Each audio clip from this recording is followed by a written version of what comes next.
Welcome to the ABCs of Preschool, the show that covers all things from parenting to childcare. And we're going to get real about how not just to survive, but thrive in the early years. I'm your host, Miss Amber. I'm a mom of 5 and early childhood expert with over 25 years in the industry. Whether you're a parent, an educator, or just curious about early childhood education, this podcast is for you.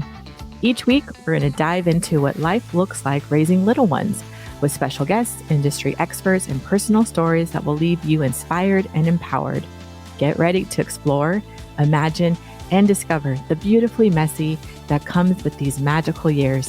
Buckle up, because thriving during the early years is a wild and rewarding ride. Welcome to the ABCs of Preschool. I'm your host, Miss Amber, and today I'm kind of excited to share about this topic. We're going to be talking about keeping the love alive while raising young kids. And it's something that was a priority for me when I was raising my kids, to spend time with their dad. Unfortunately, our marriage ended. It ended for different reasons. So I'm going to talk about this topic as an early childhood educator, but as someone who also learned from some mistakes, and in a way that I want to bring hope to your relationship. I think all of us going into a relationship with a partner, we are in love. We are so hopeful. We have all these expectations and dreams, and of course, we see ourselves spending our entire life with this person. And then when kids are brought into the mix, it gets chaotic. It gets crazy. It gets so busy, and our focus shifts to our kids, to our little ones, to juggling work, kids' schedules, our schedules. And then so many times, the relationship, that love that began in your partnership and your marriage starts to change because priorities start to shift. But I want to come into this topic. This topic is not just really for anybody raising kids. It's a topic in general too, of watering, maintaining, and putting the work into our love relationship, into our partner, into our marriage, into our committed relationship, so it can last the distance. Because as we all know, divorce rate is so high. And I think so many young adults are so terrified of committing because parents, we've set not the greatest example. So how can we move forward raising our kids? How can we show them what a loving, kind, and prioritized relationship, marriage looks like? And I think it's really important because if you've gone through divorce, I've gone through divorce, it is such a traumatic experience for our children. It is horrendous and traumatic. If you were a child with divorced parents, you understand the magnitude of that. My parents were married. They still would be married. They'd be married now for 48 years, 49 years. My mom passed away when they were married for 43 years. So my parents were together and they made their relationship a priority. Now, here's the deal. Sometimes I also felt like not a priority. So I think there should be a balance, but I'm going to tell you that it goes so fast. Your kids in your life, in your home, and all the stresses, all the things you're doing for your kids, they're running around, the hearing mommy, mommy, mommy 100 times a day, it will be gone. And it happens faster than you think. And you'll be standing with your partner, looking at each other, and you have the rest of your lives to spend together. And I think we have to choose intentionally today and now to schedule time in with our partner. Otherwise, we'll become strangers. And I'll just be a little transparent. So I am so happily married. It's such a refreshing marriage, very opposite. Anyways, I'm very happily married. And though my husband and I are both very type A and very goal oriented and entrepreneurs, and we knew going into our relationship that this could be something that could interrupt our love and could put us in trouble. And we were really good. We've been really good and intentional with traveling together, spending date nights together. But over the last few months, it has been hectic. So all of our intentionality of doing so much things, so many fun things together went to a wayside. Life happens sometimes, circumstances happen sometimes, and things come up in life. And so the last few months, it's felt as though we were each walking our own path separate. So we've called like an urgent meeting, and I've really learned from my failed marriage that you have to be intentional with your partner. You have to be intentional in your marriage, and you have to make it a priority. A few weeks ago, I did the podcast, prioritizing time with your kids. It's the same analogy, because if you do not spend time with your partner, if you do not have that quality time, you will become strangers and you will have resentment. And we want to be examples for our kids. We want them to see what a positive, loving relationship is. And I think in our society today, it's so easy to throw away a relationship and get on Tinder and swipe right. It's so easy to look at someone else's life and think the grass is greener over there. But let me tell you, it's not. The grass is greener where you water it, and you have to make it a priority. My husband and I just sat down with our calendar last week and literally put on the calendar, date night, going away this weekend. We put in time for us, and then we're going to schedule our work around us, because we realized how quickly we got off course. But if you're not mindful of that, and if you do not intentionally set your schedule, your time, and your priorities for your partner, you are going to wake up one day with a stranger in your bed. And that's just fact. And then you are going to wake up one day with resentment, and you are going to wake up with sadness, and your kids are going to feel it. And it's going to be a traumatic experience for everybody that's involved. So I'm going to share just 3 tips, and I'm speaking to myself too. And yes, my kids are older, but I'm also going to tell you this too. I just had a conversation with one of my sons about marriage, and he was just being really raw and sharing his fear of getting married because so many marriages break up and fail. And it's sad to hear that. And I do think that partnership and being with a partner, single is great. More power to you if that you choose that. But I do think that there is something of value and importance. And a lot of the science shows that when you have partnership, you live longer, you're healthier, you're more joyful. So I think there is something really beautiful about spending a life with someone to walk along your journey with you. So let's talk about prioritizing time together. I think this is a huge one. This is step 1. This is one of the biggest things that my husband and I looked at each other last week and thought, oh my gosh, like we're both feeling lonely. We're both feeling like we're walking a path so separate from each other, because our number one rule for our whole relationship for the last 5 years is really prioritizing time with each other. And we let that go. So it shook us, and we're back. So prioritizing time together is huge. And so many of us can lay in bed scrolling through Instagram, Facebook, and not even talking to our partner. And how sad is that? There's so many distractions.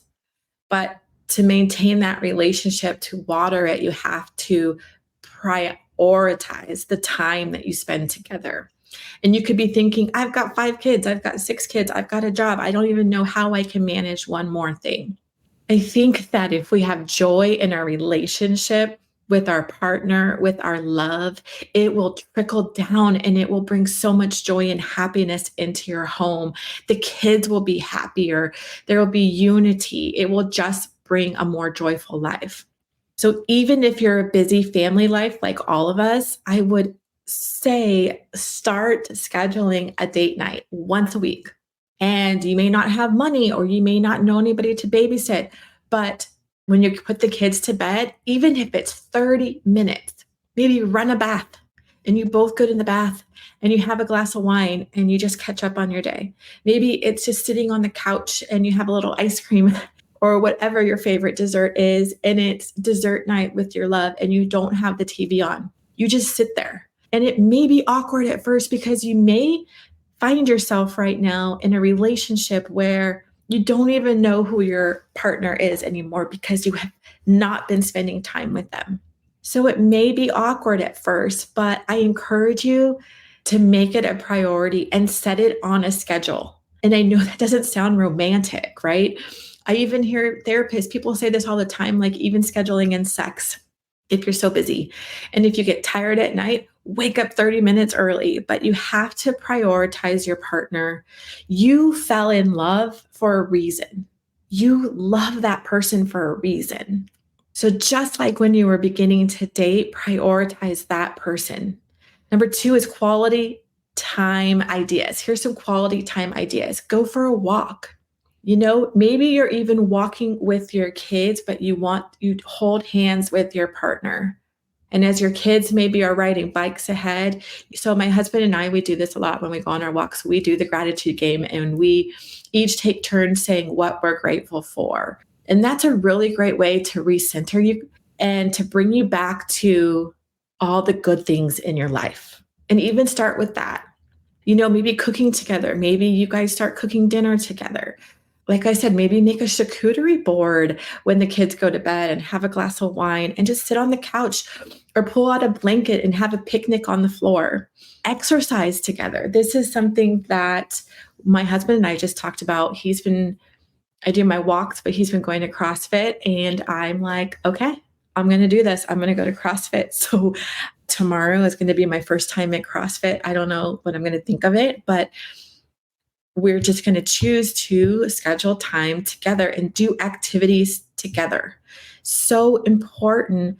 Any relationship, as we parent, we all want close relationships with our children, but we have to nurture them, take care of them, listen to them. It's the same way with our partner. Getting support is another tip. Tip number 3 is getting support. Do you have family in town that could take care of your little ones while you guys go out on a date night? Hire a babysitter. I know there's really great websites. Sometimes you might have kids in your preschool. There's teachers that like to babysit. Hire a babysitter and go out and realize it's okay to leave your little ones with someone else. It's a really good skill, in fact. It's a growing part for them. They learn trust with other adults. It's just a really great thing for your children, and it's also a really great way for you. So schedule in a day a week that you're with your partner. Schedule in a date night. My husband and I are going to alternate. We did this during COVID, but when the world was shut down, and it was fabulous. We had the freaking most best time. We had to stay in the house, so we took turns and planned dates, and I would do one and he would do one. It was so fun. Do something like that. We're about to do that. I'm going to be taking all the even days a month on Tuesday. Tuesdays are going to be our date days where we're going to not try to work. We're going to schedule. That is going to be our time together. So I'm going to do the even weeks. He's going to do the odd. And so how fun is this? I'm already getting excited about this. So you can do something like that. Take turns in planning things. It just brings another excitement in. But so with the prioritizing time, maybe you make Sundays, there's an hour or 30 minutes on Sundays or Saturdays that you actually pull out a calendar and schedule things. Because we all know if it's not on our calendar, we forget. It's not going to happen. The 4th tip is being present with your partner, because this is another thing. This is probably why I'm talking about it, because I've been living it right now with just really getting we just got off track and got so busy with work that we didn't make each other a priority. So we are dialing it all back in. And so another thing is being really present with your partner. When you're at dinner together, when you're at the family dining room table, or when your partner is talking to you, these damn things, these phones, put it away. We need to start putting it away and actually looking eye to eye and listen to what each other is saying.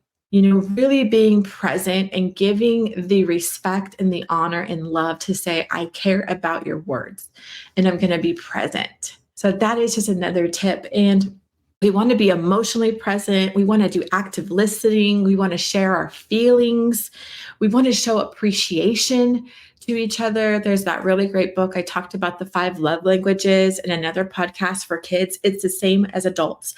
I highly recommend this book. It's the 5 love languages, because a lot of times the way we give love is how we want to receive love. And our partner may not receive love as the way we give it. So we really have to understand our partner's needs and think outside the box. I like to write a lot of notes. When my husband goes on trips, I always send him with notes, but I always want notes back. And so you have to figure out what your love language is and how your partner can give love to you. But I really want to encourage, if you're listening, that relationships are so important. And we picked our partner for a reason. We fell in love with them for a reason.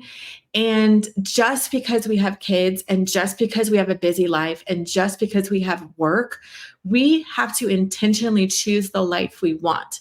If you want a happy marriage, a happy partnership, then you have to make that a priority. I have to make that a priority. And I never, ever want to ever go through another divorce in my life again.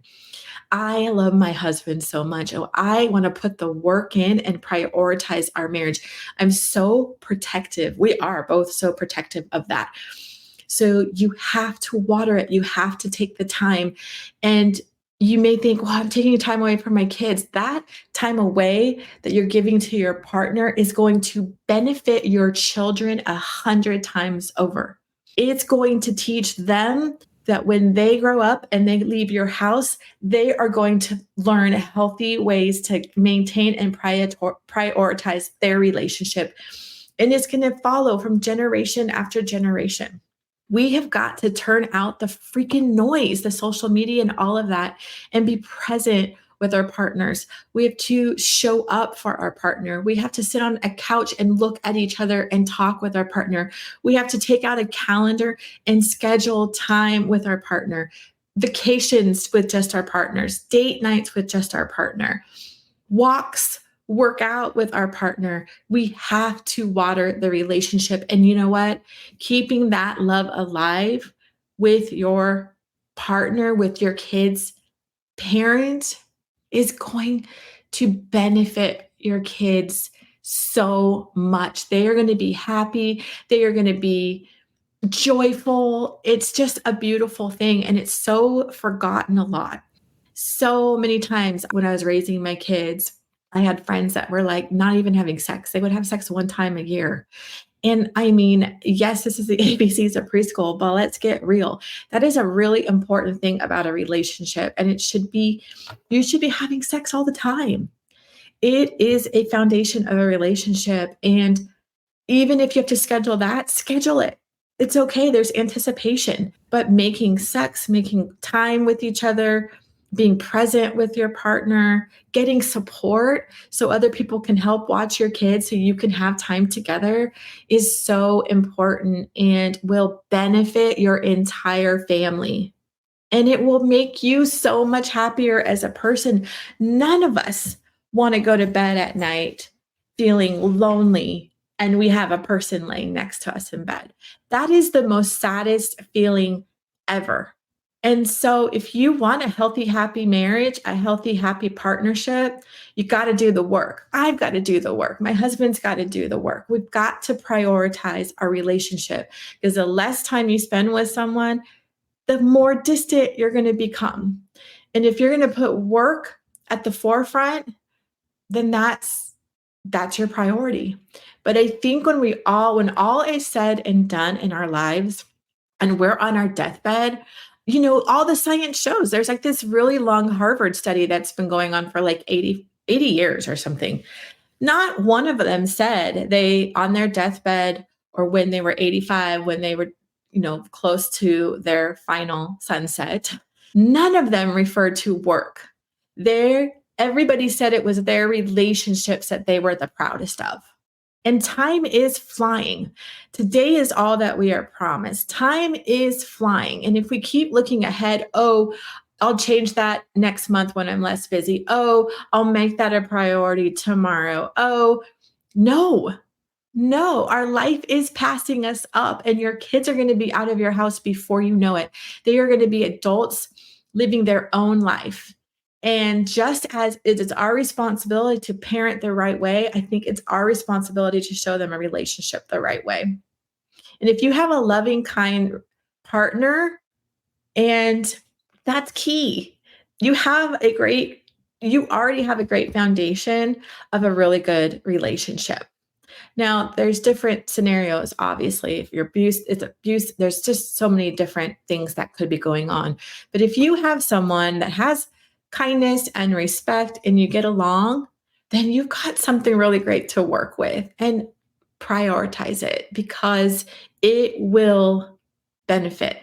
And keeping the love alive can happen. It really can. So you guys, I just hope you have a really great week. I hope you enjoyed this episode about keeping the love alive. And I think it goes with any relationship because all my kids are adults, and it's really easy to get off track, and it's really easy to get super busy with work. But screw that. Freaking screw it. I'm sorry. Life is too short for that. We need to invest in the people that we love the most, and relationships is that. You guys have a great week. Remember to visit me at thelovingstartway.com, and I'll see you next week.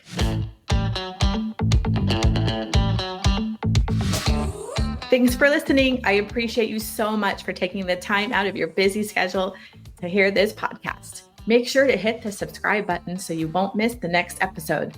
For more information on how to work with me, Miss Amber, visit me at thelovingstartway.com or follow me on Insta at thelovingstartway.